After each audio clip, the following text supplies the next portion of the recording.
Okay. You think it'll be okay? Yeah. Trust you. So I'm as mic'd up as I'm going to be.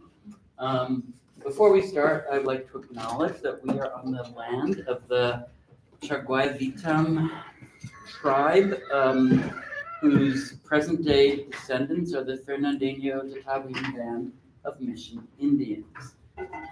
The Fernandino,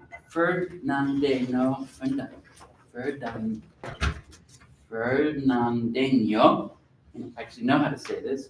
Tatavian band is a unrecognized tribe. It's not been recognized by the federal government. That puts them at a pretty poor legal advantage.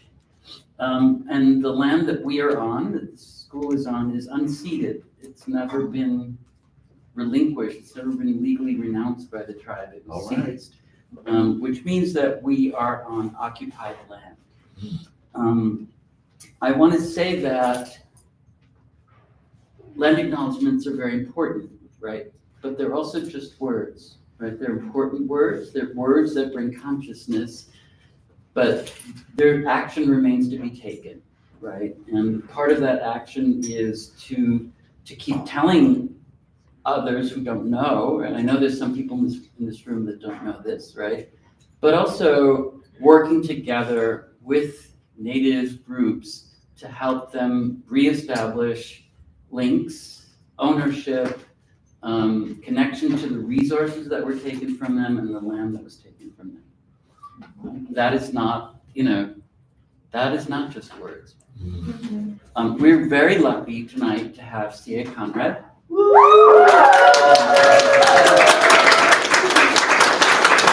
Who, it's, by the sound of it, needs no introduction, but I'm going to say a few words.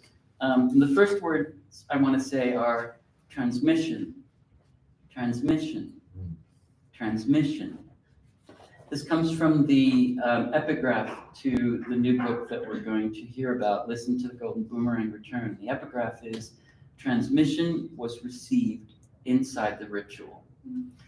The ritual is a large part of CA's practice. They come out of the somatic exercises that probably many of you are familiar with. The word somatic, the word soma, right, has at least two different roots, right? One is Greek, it means the body, the entity, right, the embodiment. And the other is Sanskrit, and it comes from India. It comes from a very different religious tradition, and it means liquid, but especially a liquid that brings delirium, that connects you with the gods. And these two meanings are both included, I would say, in the somatic ritual, right? And it has a connection to things like Bernadette Mayer's writing prompts, the French experimental group Oulipo's constraints, exercises of defamiliarization in a way that take you away, but also bring you to something, right? They take you away from where you might be heading, but bring you to another place that may be a place that has different points of production for you.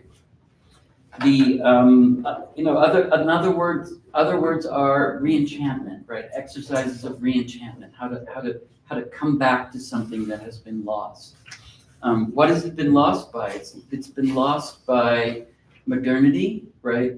By the incredible destruction of our bodies, our lives, our culture, the destruction of queer people, the destruction of people with non-conforming genders, the destruction of indigenous peoples, the destruction of mixed race people of color, and as a kind of exercise, as a kind of poetics, right? It's also very political, right? It's focused around what we call the extinction event that we're all living through. This kind of collectivity that we're part of, right? This envelope, and it addresses us in a way as both and neither victims and culprits in this process, right? But we are inextricably bound up with this earth and what is happening to this earth. The opposition, the kind of traditional opposition of nature and culture, is dissolved in this work, right? It's subsumed in ritual. It's a genesis, right? It reconnects, it re-enchants, it opens up. This book in particular is involved with a real communion with animals, with the animals that are not extinct, that haven't been destroyed, that may not be destroyed. One of the animals is rats. But to sort of honor, to live with other species, to understand what other species have to tell us and to give us. So that kind of reworking, that reapproach, that reunion in a way with animals, I think is at the core of this work. I'm very, very happy to welcome C.A. Conrad.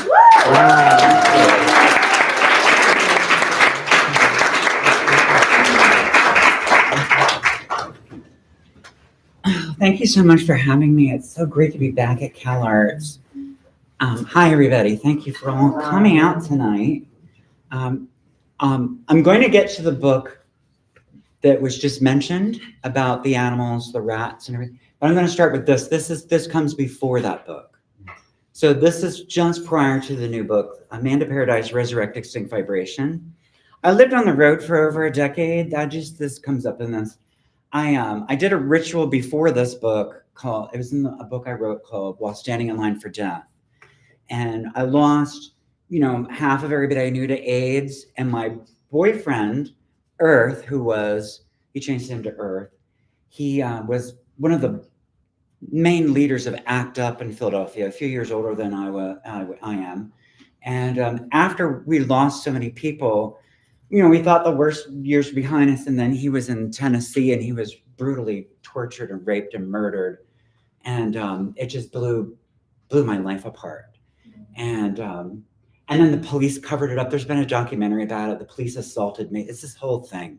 But what that was, that depression that I got from that led to doing a ritual to get through it, and it worked. But the thing I have to say is that when I was in the middle of doing that ritual, I realized for the first time, and it's amazing that it took me all this time to realize it, that he had changed his name to Earth at a time when the earth was being tortured, raped, and scorched.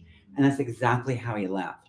And it just blew my mind. And that's when I saw this. I was in New Hampshire at a place called McDowell Art Colony. It used to be called McDowell Art Colony, and now it's McDowell. I think it's just McDowell. They got rid of colony. Isn't that nice? Colonizing the artists in the woods, or whatever. The artists are colonizing the woods. But I had this breakthrough with that sitting on the floor of the forest, and I realized I could see this one. And Amanda Paradise. So the ritual is called Resurrect Extinct Vibration, and I was basing this mostly on the World Wildlife Association's biennial report. They have a report that comes out every 2 years. The next one's coming out this coming year. So the last one, they claimed that we've lost 7, and this is a consensus of environmental activists, scientists of many different kinds, from ornithologists, mammalogists, entomologists, people who look at the air and the soil and all that. 70% of loss of wildlife on the planet in my lifetime, which we've worked really hard to do that. I can't believe it's extraordinary that we did that. And that 30% that's left is not sticking around. And the thing is, okay, let me just move into this. This is a blanket that the Pew Charitable Trust made for me when I won their grant. And this is a quote from a manifesto I wrote. I only write anti-manifestos because I feel like most of the manifestos were written by tyrants, and they were not very interesting people either. Except Marx. Well, yeah, Marx, but Andre Breton, I could mention a bunch. I mean, come on. No. He's just a bully who erased women and people of color. Right. But anyway, what I would do is I would lie on this all around the United States. I also got the Creative Capital Grant, which was amazing. I was the only poet to win that year, and I reminded them often that we're not the ugly cousins of the art world. All right. And I didn't privilege the ears for this. So I was thinking about ecopoetics before I said that as like, ecopoetics. It's like, it's not just nature poetry, but I understand the drive to look at it that way. But it's this sort of concern of the degraded soil, air, and water. And I was thinking about vibrational absence and ecopoetics. Like what happens when a species leaves the planet? They take all of their sounds with them, not just the ones that we're used to, the songs and the cries, but their heartbeat is a sound, their footfalls, wing flutter, and it's gone. And then we fill it in with our din of humanity. So back in the 70s, when I was a child, there were about 2 billion people. Now there are 8. So we're just, the numbers. And Alex Renter from The Guardian has pretty much come to the conclusion now that we've crossed a line in the past half decade where there are more animals being incarcerated for their flesh and their fur and their eggs than there are wild ones now. Zoos, pets, there's like more animals under our control. So what I did was I didn't privilege the ears because we're mostly made of water and nothing is absorbing sound on this planet quite like water. So I had the speakers down at my feet, and then I would just slowly move them up my body during the ritual and write. And this is another part. There are 9. I'm not going to tell you all 9 parts to this because I'm not really belaboring this book so much, but I wanted to tell you how this jumps into the next. This is something I said. So my first friend who died of AIDS was a trans woman who was about 20 years older than my friends and I. And very like a rock. This person was so, her name is Pepe. She was Native American, and she taught us self-defense when all the Nazis were on the street in Philadelphia. There's this huge neo-Nazi presence in Philadelphia during the worst years of the AIDS epidemic, and she taught us these really simple things to protect yourself so you have more confidence. And she says you want to walk with confidence so that you're not a target. She was really smart in helping us try to navigate all the issues around AIDS and the things on the street. But then it turns out everybody who started dying, who I knew, started giving me crystals, and now I have this crystal collection I had no intention of having, but you can't get rid of it. Of course, why would you, right? So what I do is I use these copper water bottles. Copper is a very conductive metal. And hold on, let me make this a little bigger. How's that? Good. So copper, I filled the copper bottles with equal amounts of amethyst, carnelian, and rose quartz, pushing that technology that we use already in computers and cell phones with the current. And then water, like a battery with an inch for freezing. And I buried one in Minneapolis, and not St. Paul. I'm not a big fan of St. Paul. St. Paul's, the one person in the New Testament who never met Jesus and wants women to disappear and queers to be murdered. So I'm not a big fan. Minneapolis is a very American word. It's the Lakota word for water, infused with the Greek word for city, water city, Minneapolis. And then Memphis named after the much fabled ancient city of Memphis, Egypt, which is due east of Giza, and it's right at the mouth of the Nile, taking all that energy. And then the magicians would use that energy and send it west to Giza. This is what I've read. Memphis, Tennessee sits right at the jawbone of the Mississippi. 323 tributary rivers have already fed this river by the time it hits Memphis. It's a monster. It's incredible. And there's now a 40-story glass pyramid right on the bank of Memphis overlooking the Mississippi. It's now owned by Bass Pro Shop. It used to just be, right. These billionaires sold it to Bass Pro Shop. It's got a big label on the pyramid. And then Cheyenne, Wyoming, because my friend who died of AIDS, her sister was in Cheyenne and she wanted to see her before she died and didn't get a chance.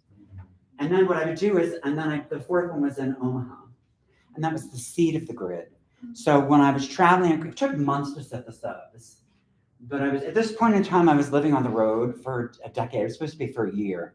After I did that ritual to cure my depression from my boyfriend's brutal death, I was going to live on the road for a year.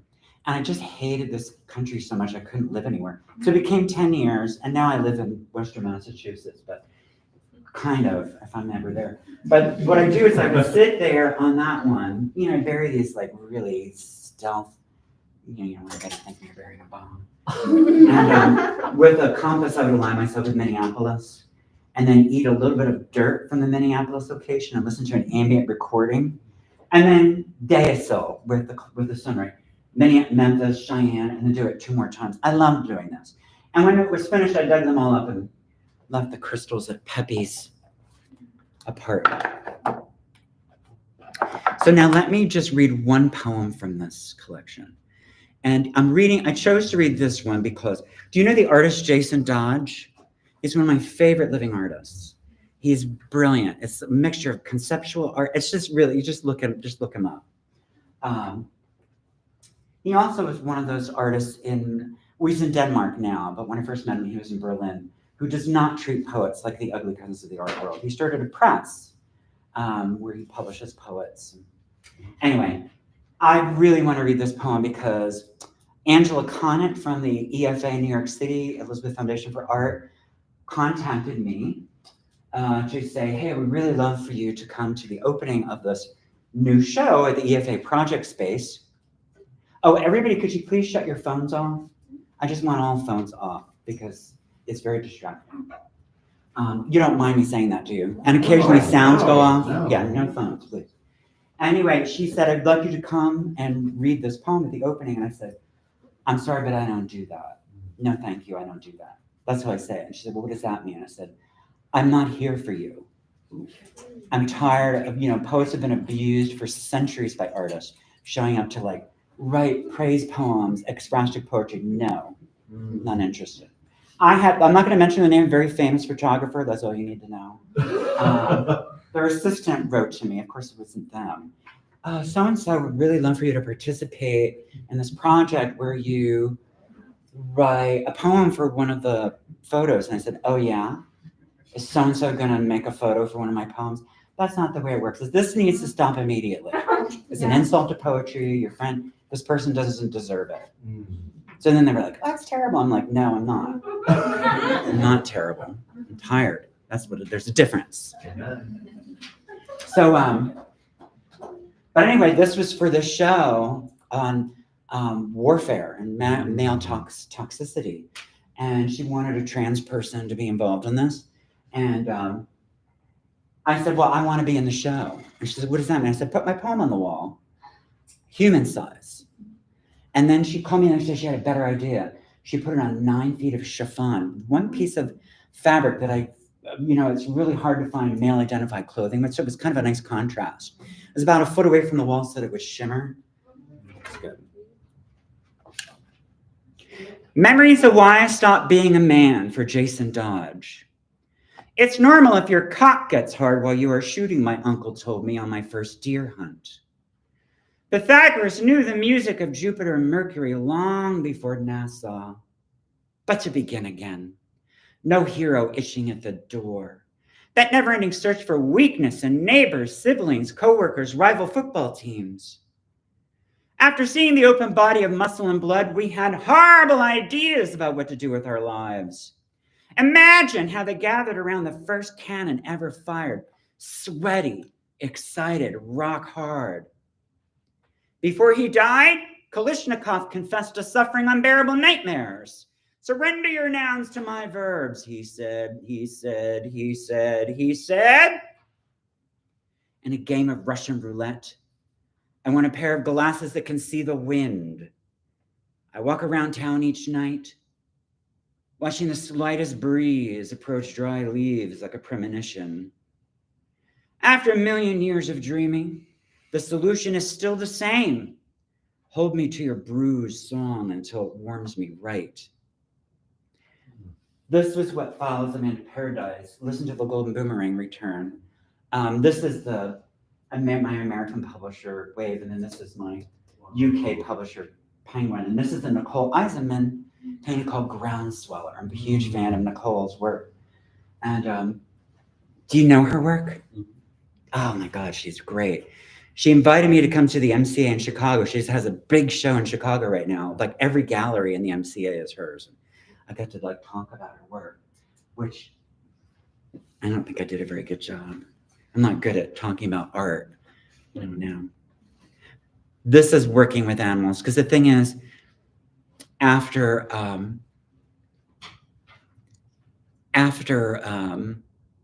I finished with Amanda Paradise, I knew I needed to work with animals thriving in the Anthropocene. So it starts in Seattle. During COVID lockdown, I'm in Seattle. And, immediately I just begin thinking about AIDS. The whole time that's going on, it was impossible not to. So that spiders all through the poems. I don't know how familiar you are with Seattle, but it's one of the world's largest populations of crows. The Bothell campus at the edge of the city has 16,000 crows living in that rookery alone. And when they cross the campus twice a day, they darken the sky and just shit on everybody and scream at them. I've watched crow justice for real. There was a neighbor. So this is Elliott Bay. So I was feeding the crows on the ledge with an empty hummus container with, crackers and nuts and fruit.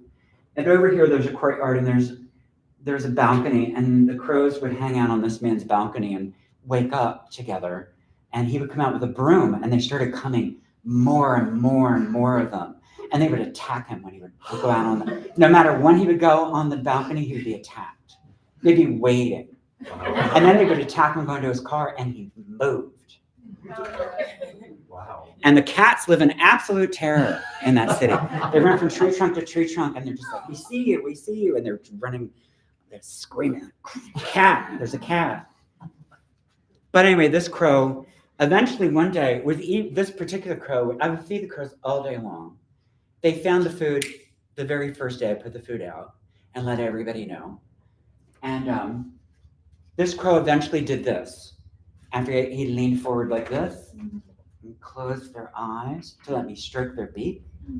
And this little bit of fur is eventually, well, it felt like fur. It's not though, of course. The feathers here, later on, not at first.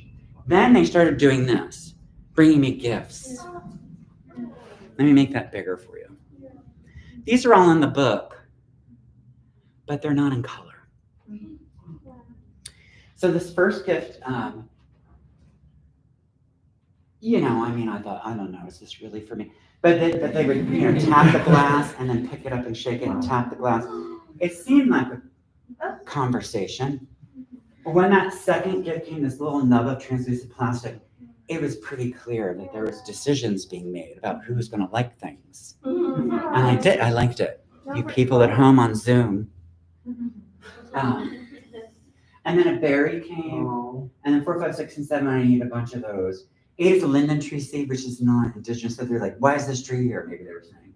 And then 9 is what it's a rainforest. It's one of the largest non-tropical rainforests on the planet. Seattle's right in the middle of it. And this is the pine part from there. But then 10 was a piece of processed, commercial cat food. They had a hard time giving me, but they held true to their bargain. And I was like, I'm vegan, just take it. But anyway, then there's this thing. And then the 12th was a piece of gold foil. And on the night of the first gift, I dreamt the crow brought me gold. And a bossy ex-boyfriend was in there saying, you need to thank that crow. Of course he was. Of course he said that. All right, let's see. Then after COVID lockdown, I'm a Capricorn. We're really good alone. All my Pisces friends were like, on the phone, it's like, let's write a poem together. It's good. We can do it. I love you. We can do this. But anyway, nobody was going to artist residencies when COVID lockdown started. Nobody but me. I was like, I want to be alone again for another 2 months. And the Mojave does this Joshua tree. I'm working with the coyotes. I said, you know what I want to do, right? I want to feed the animals. They said, yes, that's why we're putting you way out in the desert. Hi. Find seats.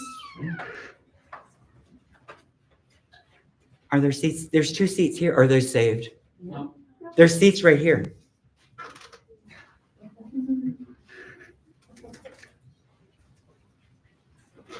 So the coyotes, the main animal I was there to work with was the kangaroo rat. Are you familiar with that? They only live in the Mojave Desert. They've evolved this long tail like a rudder. So when the rattlesnakes work together you jump into their jaws, they turn their tail and they can land in a different direction. I like them. They look more like gerbils than but really long tails. And then this is when I was in Rome working with the pigeons. And the rats of Rome I don't know if somebody's like shampooing these rats. They're really, really, really soft and super like aggressively friendly. Like, I'm your friend now. What do you think about that? They're like right up there, she's like, I want some of those berries. And there was a woman, so I'm almost 60. There's one like maybe 20 years older, and she was like, we'll be arrested if we're caught feeding these rats. My friend's, blah, blah, blah. She was arrested, and I don't want to be arrested. Neither do you. They'll send you home to America. So we watched out for one another feeding the rats. And then they would eventually crawl right up on your leg, and they were just very soft and sweet. And then this is a squirrel where I live now. Where I live in Massachusetts, there are these red squirrels with very interesting pokey ears. That squirrel, whenever it sees me, just comes running in every direction. Whatever direction it's from. Don't listen to me. This is a woodchuck that it looks like it's holding a cigarette. I don't know what that is. But this woodchuck loves cilantro because it does not grow in the wild. And I would bring the salad and the woodchuck come, whoa, getting cilantro. It was really great work. And I would embody the creatures. Let me read some of these poems and then get into the newest work. Can you see that? You'll notice they all stand on the bottom of the page like little creatures. Our first lightning strike was convulsive. We felt sad for our violence after exterminating wolves and bison. We do not need a doctor to say, dance, dance, dance before the song runs out. Learn how to live so wilderness never becomes mythology. We put them in parks to be wild on purpose, a museum of fur, fangs, and hooves. Now, the one thing about this is, so I was dating this guy when I was on the road for 10 years who was a truck driver for Walmart. And it was problematic because he's never been visible until he was with me. And there were all these altercations out there with people trying to, I have this way of getting away from people that want to kill me that I'm really good at. That's why I'm still here. But he didn't. But at the time, things were good. And I do lie. It's not my car, it's his truck. But his truck just didn't work in the poem. Part of this forest tastes like the man I love, with an actual number of nails holding the bedroom together. Other days when we died where we felt we became the forest. My car never intended to be a meat grinder, another face going under the waves. We felt awful after hitting the deer. We made love and slept with one of his antlers between us.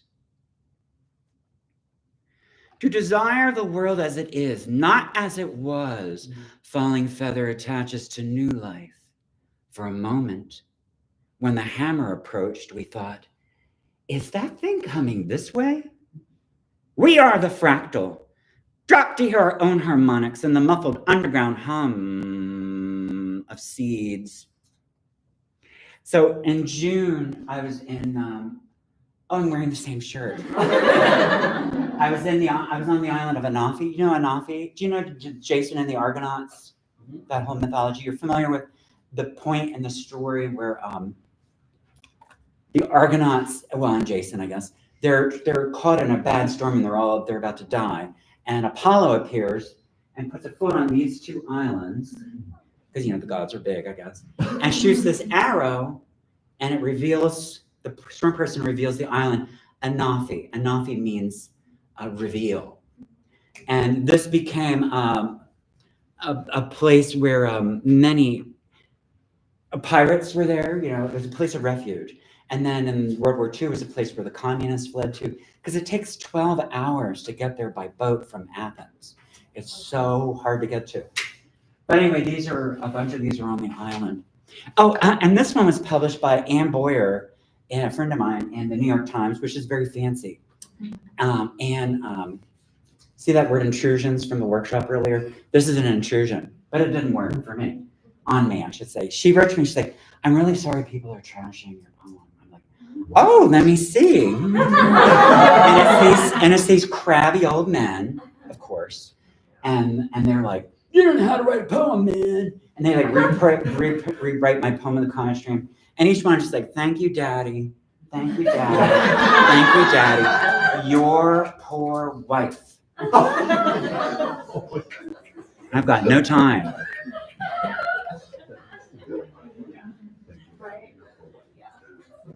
We stopped studying the night sky for directions. If someone said we made it up, planet Earth isn't real, we would try to verify, try to be sure. Critics are the evidence we do not trust ourselves. Your imagination is asking for parole. What is your verdict, Warden? Try to always remember the calendar made of light our ancestors followed to pass the year. Refrigerators are where we keep our bodies before they become our bodies, spinning inside routines this living provides. We sense language travel on our constant breath. Open a friend's refrigerator to yell, "Hello, future friend." Human beings are a symptom of the Big Bang. Gun stores fill with shoppers. Bombs mark the sky with our pledge. Oh, so this one was published by Poetry Magazine, and when it was on, I just, you don't imagine how you're going to make people really angry. And so the Transcendentalists were like livid with this poem, but I don't care. I believe I'm correct. Herman Melville wrote that story, Bartleby the Scrivener, as an indictment against the Transcendentalists, right? Where's Melville working? Wall Street. What's he doing? He's on the boat killing whales. He's a man, right? What are those guys doing? They're like looking at flowers, writing about, and he's just like, how's that story end? Oh, you want to be a nonconformist? So how does it wind up? He's in the fetal position eating ginger snaps. It's a real fuck you to them. I don't know why they got mad. I was trying to like help them out. I don't know what their problem was. The Melville fans were fine with it. They were like, yeah, sure. The hill appeared in many dreams, never sure if it was real. Melville aimed his gun at the Transcendentalists and named it Bartleby. We can prepare our shadows to be chewed apart or not, but the chewing will commence. I saw a spider eat a fly. I saw a praying mantis eat the spider. I did not mean to see these things. The spider caught my eye. Then the spider was gone into the green body. We begin to discern waning time as seasons through our organs. A lion meddling with mechanics of my throat, hooks in, hooks out, eyes right, heart writes, liver writes a little more. Then I lift the pen, prepare for their answers. When speaking with the dead, listen to the golden boomerang return. Do you like your species? Is my latest questionnaire. Meet me at the quarry. That's a good answer. Meet me at the quarry where Michelangelo conjured David. Falling us felt all over the body the next day. Imagine trees hurting on the forest floor, our every cell singing the ghost of we shall rise again. If you call this planet evil one more time, I will have to learn to hold you better. My mother died while I was writing this book, and this is something that happened. We were like scouring her ashes, and they wound up on me, and I was like, oh, I don't want to like a shotgun. And the other thing is she had 32 guns when she died. My family has so many guns. A shotgun above every door where I grew up. I did not mean to get her ashes on my shoes. I will wait to walk in the rain, refusing to exert the stress of time. Everyone envied everyone's shotgun behind their backs. Our favorite game when I was a baby was to throw me off the roof, then run downstairs to catch me. Oh, how we laughed. A potato born by shovel. I am a bride of poetry in my orange and purple gown, an unequaled extinction machine pushing strollers through ecosystems of concrete and plastic.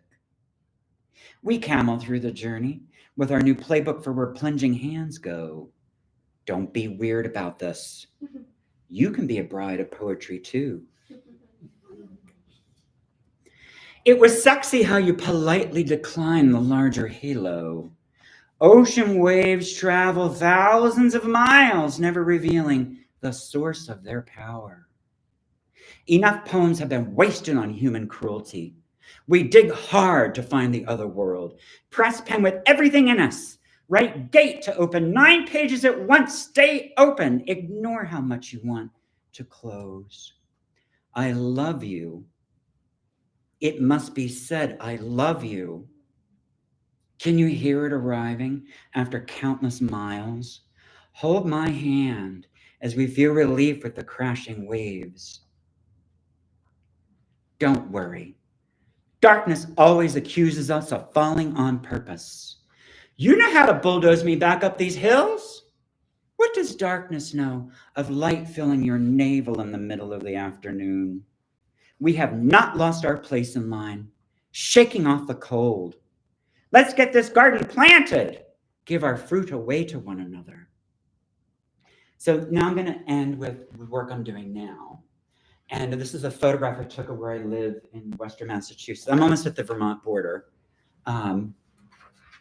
And what I do is I watch the sunrise wherever I'm at. And then I watch the sunrise again on an outdoor public webcam. And I'm watching it all around the world, watch the sunrise. It's quite a lovely thing to do. And what I'm going to eventually do is stitch them all together and watch the sunrise for 24 hours. And then go to the doctor's office to be hypnotized to remember the first time I saw sunlight as a child in this lifetime. I'm 75% Irish, and my Irish grandmother's like, it's not good. She was just like, you can't be hypnotized. She's like, don't you know what Sigmund Freud said about us? The Irish are the one group that will not benefit from psychoanalysis because we're busy looking at everything he's doing. We're the British, in this story. Like, but who cares? I'm going to try it anyway. The thing that I love about sunrise is that moment just before it hits that horizon point, everything's blurry. Like if you make your eyes blurry, you can't really discern what you're seeing. There's something about dissolving everything that we see for a moment. All of these molecules that we live with, like just smush together for just a second. It's just like this sort of wonderful, almost spiritual moment in the morning where you're just feeling everything. And what I love, no matter where I'm at on the world doing this, I've done it. I mean, I'm in Europe twice a year teaching in Amsterdam, and then I travel throughout. It's like wherever I'm at, it's total darkness and silence. And the moment the light hits, birds are singing. Where there are birds left, because we've lost so many birds. But yeah, it's just wonderful. It's like darkness and light, and then darkness and quiet, and then light and song. Just like, it's just immediate. So this is another one of the poems on Anafi. This is a new one, just a few months ago. Can you see that? Yeah. When you win the lottery, every dollar is someone else's dream. Once in a mirage, listening into the open hole for the fallen, if I see him again, questions for the crocodile inside my old friend, perfume of fiction on his breath. I'm glad I was there to stop myself from gnawing the burnt ends of forgiveness. This is another one of the new ones. It's just like, I can't stop writing about war right now. It's like we're on the verge of like horrible shit. And I believe it's our tax dollars causing it. Biden has just been spreading this shit all over the planet. Sick of it. Go ahead. Call me a child for asking, is there no war somewhere? Instead of this daily butterfly fighting, suck a fan blade. You should break up is my only relationship advice. On the way to slaughter, pigs on truck pass deer with broken neck. Where love is merely an afterthought, we must banish the intrusions or become them. This is another poem from the book. This is since the summer. Fruit fly. I wish this could have been on the wall there because I feel like this one was there's on this hotel wall that's on an offie. Fruit fly born in hotel room, died in hotel room. You think I asked for this dream? Spanning an entire known world. I might dance around you if I get a pair of bunny pants. No one can afford to lose love. I have explored the alternative. It is a wasteland. Do I have the one I want? No, I don't. That's okay. We forget the pledge of allegiance on the path to finding no, a flower widening a crack in the rock. When we excel as father's least favorite, it's time to put a foot in the poem. I tell you, there's nothing like waking in the flutter, passing hours of barbed wire across America. The road beneath us, the only public space. It is a drastic cause to earn joy. They stop hands from writing with the speed of thought when they stop teaching cursive. That's true, don't you think? May I remind you, the villain we all know once lived only in the mind of Shakespeare. I will hang out in any undulation. I'm feeling one in this poem, feeling it, liking it. I like this poem. Thank you, poem. So I just came from Tucson, Arizona. I installed my newest show, and it's at the Mocha in Tucson. And the poems are standing between. So last year I did a show in Portugal that the poems were almost where I wanted them, but this show the poems stand between 6 and 9 feet tall. Can you see that? So I'm just ending with a few pictures from opening night. And then over here is a reading room and that's the poem that's on the chiffon that sort of breaks that. Yeah, there's a reading room over there. That's it. Thank you.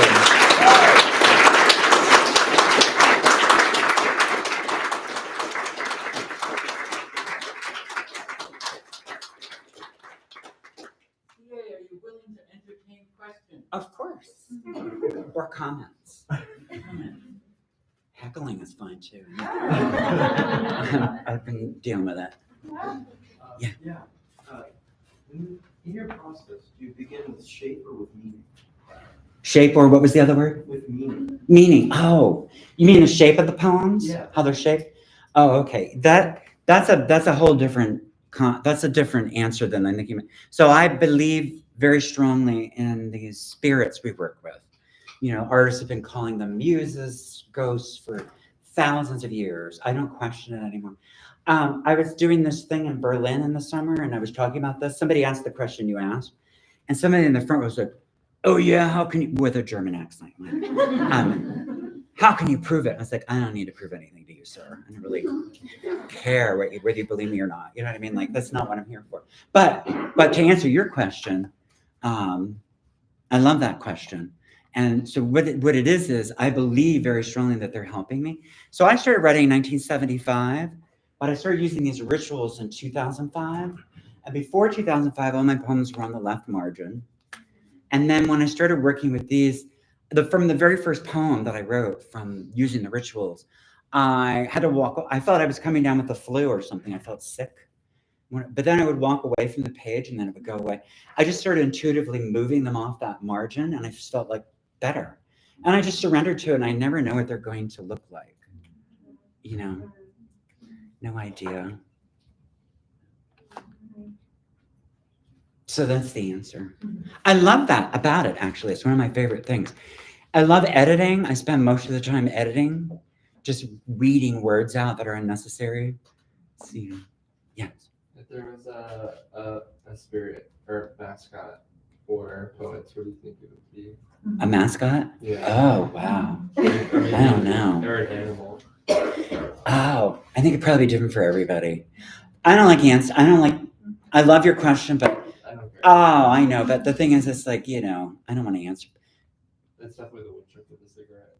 Exactly. That's it. I like that one. So I may be totally ignorant, but we're always told in parks or natural areas don't feed the animals, it'll make them too climatized to humans. What do you think about that when you're kind of doing that practice? Well, there's only 30% left. And you know what I mean? We're just killing everything. You still see organ trucks. They're still poisoning, trapping, murdering things. We still have 60 billion animals on farms for their flesh. I don't know. I'm just ignoring all of that at this point because I just feel like, one of the things when I started doing Amanda Paradise, I was investigating our national park system, which I think is fake, by the way. It's not wilderness. It's baloney. And the thing is, our very first national park was Yosemite. Do you know where the name of that comes from? There was the Mariposa Battalion was sent into California to murder, under Lincoln, everybody thinks he's so great, to just murder all the native people. Just absolutely murder them. And there was a man, the Miwok, right? And there was a man with them who was Lincoln sent to survey land. I don't know what he was doing. And he felt terrible about all the murder, but he didn't stop it, which is so good for him. But he goes back to Washington and he's telling them about this tract of land. He says, we need to preserve it. And he says, oh, well, all right, but you should name it since you found it. He's like, well, we should call it Yosemite because it's the Yosemite tribe that kept saying Yosemite, Yosemite, Yosemite. The word Yosemite is a word from the Miwok. They're the Miwok, not the Yosemite. That means killers, those to be feared. Our first park is called Killers, those to be feared. Garbage. It's just absolute garbage. It's lies from top to bottom.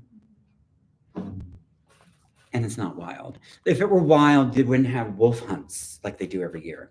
I grew up hunting. I grew up in the country. I've been vegan since '88. My family hates that more than anything for some reason. But I grew up, get your first hunting rifle at 9, then you get your shotgun at 13, and then you finally get a pistol at 16.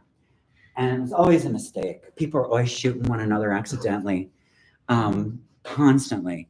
But the thing is, I would never dream of killing an animal now, but it was just so natural then. Why did I bring this up? There was a reason I was bringing this up. Just forget it. National park. What's that? The national parks. Yeah.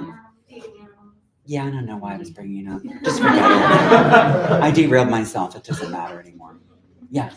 Can you share a ritual that you did in the writing for this book that you're reading from, or from the one that you're currently working on?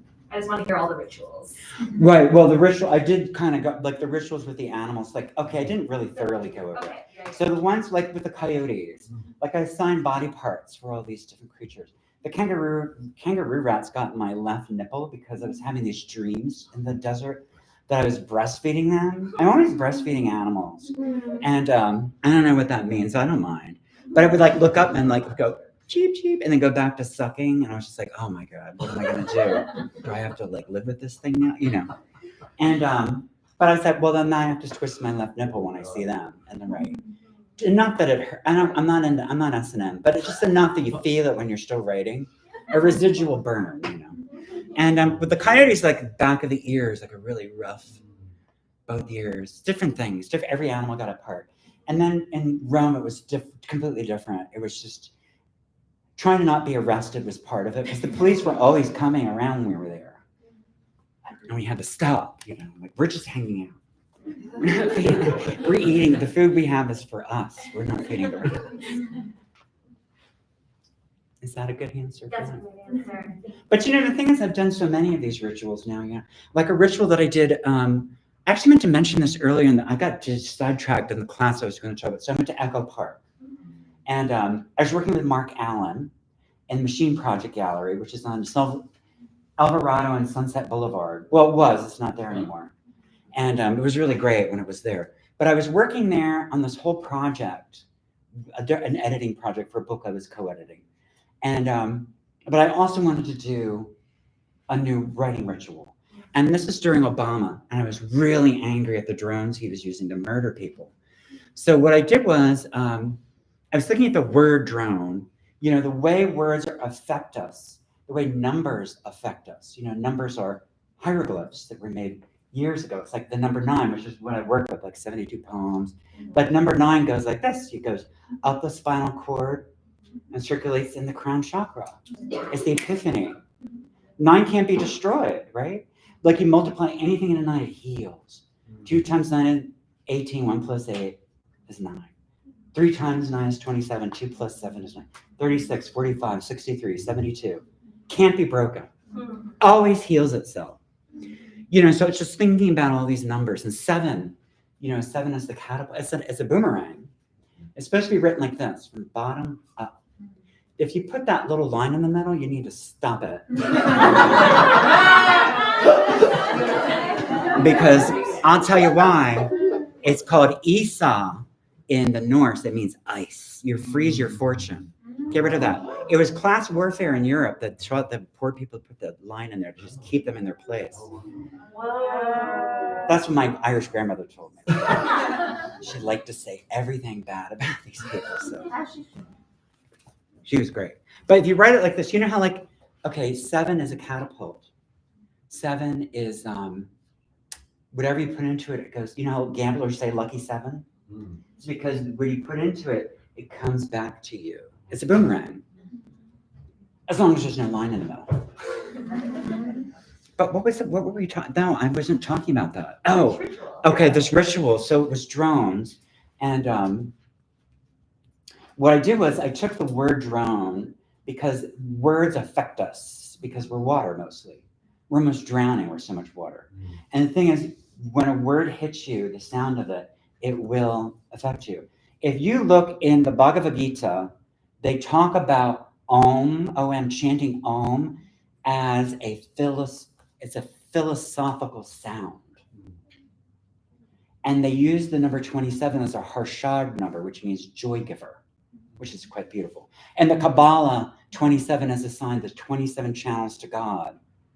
The moon has a 27-day cycle.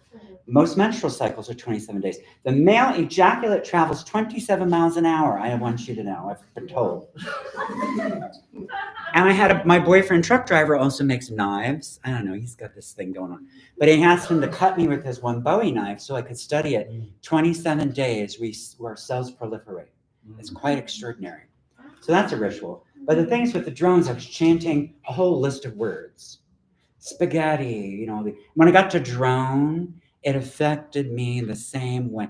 When you, according to the Bhagavad Gita, and all these like yoga instructors that you talk to, but the Bhagavad Gita says that when you chant drone, it's to reconnect you to the cosmic mother, to calm you. Drone does that. These think tanks and what, it's just we're being fed this. And I come from a working class family, mostly military, so they love the idea of the robots doing the killing, you know. I've got cousins who were in Iraq when we first started murdering people, and now their kids are murdering people. It's just like endless murder. So what I did was I chanted that, and then I went to the corner. I love to bring my clipboard. It's not real. I mean, it's a real clipboard, but it's not really being used. You know, it's being used as a prop. And traffic lights are great. And I just say to people, and you know, it's a very busy street corner. I'd be like, "Excuse me, would you please join me in calling drones what they really are? Flying killer robots." And some people were like, "Ooh, get away from me." But most people were like, "Oh, that's interesting." And I got some of those people to chant drone with me, and they were like, "Whoa, this is weird." And then I went to Echo Park, which was like a block and a half away or whatever. And because, you know, I thought I have to wait to LA to do this because it's such an apathetic place. Nobody cares, you know, if you're being murdered or whatever. So I had to do a lot of screaming in public. And I used I'm right-handed, so my left side is, you know, absorbent. So I put on my left hand, and a target, you know, outer ring and a ring and a bullseye.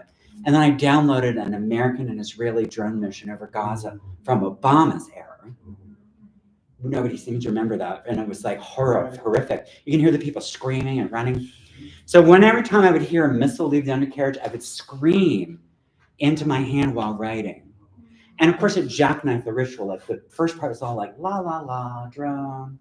You know, and then you find out what they're really doing, and it just changes the poem.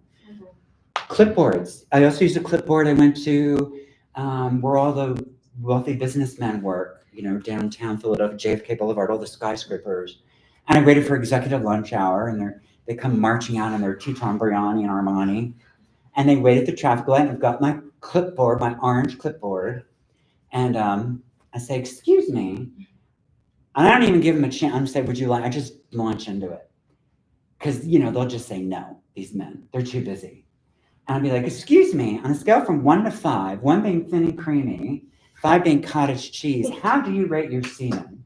And, you know, a lot of them were mad. But occasionally they'd be like, "I'm a 3, you know, whatever." Very proud of it. Or worried if somebody's a 5. Yeah. But the reason was I wanted to have a conversation about the feral interior. You can have all the concrete and steel and Armani suits you want, but you're an animal. You know, and the sooner you know that you're an animal, maybe the sooner you'll be nicer to the other animals on the planet. Yeah. So there's so much to do with your time, you know. I have a comment. I just want to say I appreciate how your practice alchemizes and sort of sets an example for the rest of us and teaches and bestows upon us this task of alchemizing every aspect of reality. And there's nothing that isn't included, and so everything kind of feels like a portal. All the poems feel like portals, different portals into the universe and existence. Thank you. So thank you for that. Yeah. There's so many rituals to do yet, you know? Yeah. Yes. I'd love to talk more about the show where your poems became physical in space. Yeah. I mean, so many amazing things. First of all, that blue. I would love to talk about that blue. We chose, I didn't want white walls. No, I'm so tired of white Oh, yeah. walls. Yeah. I was like, I want a deep indigo blue. I want it to be like just that rich color in the evening or the very deep morning, you know, just before the sun rolls around. Yeah, blue hour. And then the shapes themselves, I mean, like, I'd imagine and hope you were consulted and very close in the process of figuring out this. Oh yeah, we used wood. Yeah. And it was Dominic, one of the technicians who came up with the base idea, and it's really great. I love the shape. I would be honest, if originally I was thinking about with this show, and I'm so glad we did like a mock-up of it first. At first I thought, maybe we should round instead of jagged edges. And it looked too cartoonish for me. And I was like, no, go back to where we had it. Yeah, I was curious about the angles there. How that contrasts with the fluidity of your pieces. Right, like this, you can see the shape of the poem, but when you tear off those edges, you see the edges. Yeah. I get that. Totally. That's what I was thinking anyway. And I have an editing question with this. So were these poems written to be installed? Were they pulled from a collection that was already written and chosen to be installed? And also, when you're editing, right, earlier you said basically you're sculpting, right? You're taking away until nothing more can be taken. Were there points where you thought about the lines, right? That this line is too long, or this line needs to be longer? Did that enter the editing process? Oh, when shaping it, you mean? Yeah. Well, there's two kinds of editing. Like the editing is the poem itself, and that I love the most because it's me alone doing it and just stripping away the language. Because I want to give you corresponding ideas. I'm not leading you. I want as few adjectives and all of that nonsense just gone. I was so grateful that my American publisher said for this book I didn't have to have page numbers. I finally wanted a book without page numbers, which made some people crazy. But not the case with the Penguin version. They were like, no. I was in a meeting in London. I was like, yeah, but, and they were like, no, this is Penguin. We're publishing a book without page numbers. It's not happening. So I don't know, whatever. It's okay. I'm grateful, it's beautiful. I'm not happy. Oh, what is the question? The question is the editing. So then when I get down to this, no, I really honestly don't. I have no idea what they're going to look like. I have a big block of all the words that are left. It takes months to get it down, and you just keep stripping things away until it falls apart. Then you put it back apart just enough so that it stays together. And then I just allow, and that's one day. I don't even do the shaping until another day because I really want that to settle in. And I just start doing it. And I use the space bar, I use the tab key, and I just keep doing it until it's done. Yeah. It's the last thing I do. Actually, the very last thing I do in the book is write the ritual because prose is not my favorite place to inhabit, just for me, that's all. Because everything's connected, it's just irritating to me. Like I want you to co-create with me. That's what poetry is. You cannot read poetry without co-creating with the poet. You're given corresponding ideas that you bridge together. Where we invite you to be, because everybody's creative. Oh, okay. Are there any other questions? Yeah, no, kind of just Oh. backing off of that. So it might be hard and be different for each piece, but speaking of sematics, when a poem is done, where might you feel that for yourself? They're never done. I'll show you my honest answer is they're never done Yeah. because you have to abandon them. When you let them go, Abandon them. Yeah, no, they need to be abandoned because you can write them all your life. I just abandon everything eventually. And then you start reading them and I have no control over it anymore. You know? I love that. Yeah. To abandon them. So true. Pat, I have a question I have two questions. One is about the size that you chose of those, the show. yeah, because it seems very intentional. It and is. the other thing, where do the words go once they're edited out? Oh, wow. Here's the thing. When I'm doing the ritual, I'm writing as fast as I can to get ahead of the editor where that magical language is waiting. And so when I transfer all those handwritten notes into a Word document to start stripping away, it's usually 13 pages, single space. And then there's left with this teeny tiny. So I use 2% of the words, just this tiny little poem. That's the answer to that. Did I answer your question? So they're all still in the notes, the scribble. Huh? So the words that are left are the ones that are in your note, the original notes, or the scribble, as the poem says. Yeah, I only use 2%. The rest are just, in a file somewhere. Do you save them? Do you hold on to them? Yeah. Or do you release them into the wild? It doesn't matter. The world is like all this fancy nonsense of, the world is changing. Selling your archive. You know what I mean? For what? Heard. But what was the second question? About the size. Oh, right, the size. Well, here's the thing. I have dreamt about, so most of these poems in the show were from Listen to the Golden Boomerang Return, the new book. And then some from the newer work I just shared with you. But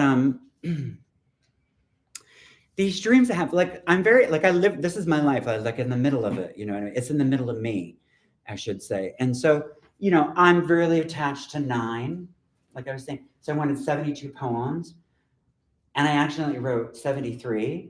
So I tore up one of them and fed it to other poems. And that night I had a dream, because I turned the manuscript in soon after that. I had a dream. I came with groceries and there were like a half a dozen of my poems on the duvet having like hardcore sex, like sodomy, like crazy. And they were making these guttural sounds. I couldn't talk. I was like, they're made of words. What the hell? Maybe I can teach them to speak. And then they saw me and started shooting letters at me. And one of them galloped to the edge of the bed to get a closer, And when I woke up in the morning, I realized that those were the 6 poems I fed that poem to. They were having some kind of sex magic, come back to life, zombie thing or whatever. But there's still 72 poems. Mommy's got a quota. Yes. Yeah. You talked about sort of the tension between poets and artists, and then also I see with a lot of your poetry, you insert it into places where traditionally art would be instead of galleries or on walls. I was wondering if you could talk more about the relationship between poetry and fine art. The relationship is that they're the same. That's my whole point. And it's like we should be there. You know what I mean? Instead of just reading it, you're opening. I'm not like the entertainment, the talent show at the beginning. And that's what I said to Angela. I was like, no, I'm not. No, thank you. I won't do this reading for you. I want to be in that show. And she was like, well, what does that mean? And I said, put it up on the wall. 6 feet, by the way, the size. Yeah. So, in Portugal, they weren't quite as big. But the thing is, I wanted them to be bigger than us. I wanted them to be 6 to 9 feet. And they're it's daunting. And I had a little video I made that I put up on Instagram. I was like, they're all grown up now. They're bigger than me, walking around. I read one of them, which was fun. Yeah, I just love that, the gods are bigger than us depicted. It's like, where is this coming from?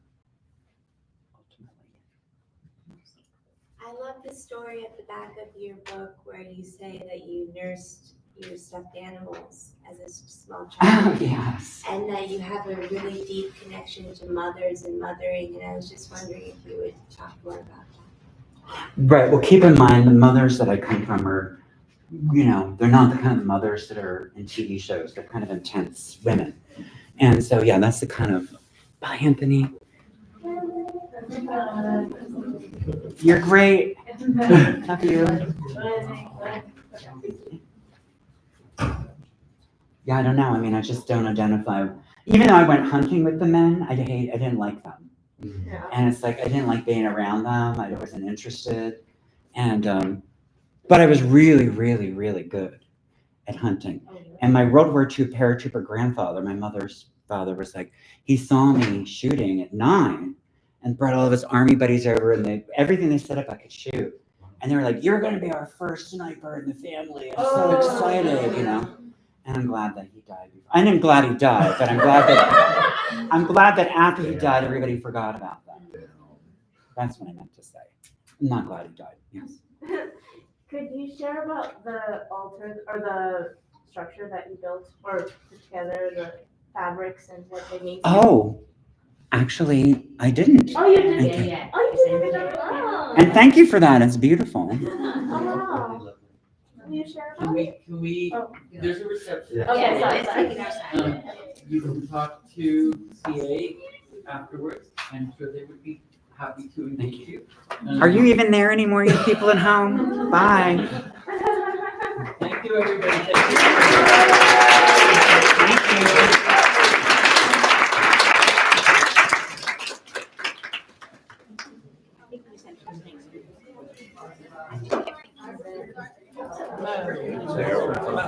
Thank you. I appreciate you just giving me a lot of. Oh, yeah. I just Yeah. It's making me too hot. Thank you for all your help. Of course. Thanks. We have everything. Good job setting everything up. Thanks. Yeah, I had a little help. You're sweet. I didn't like the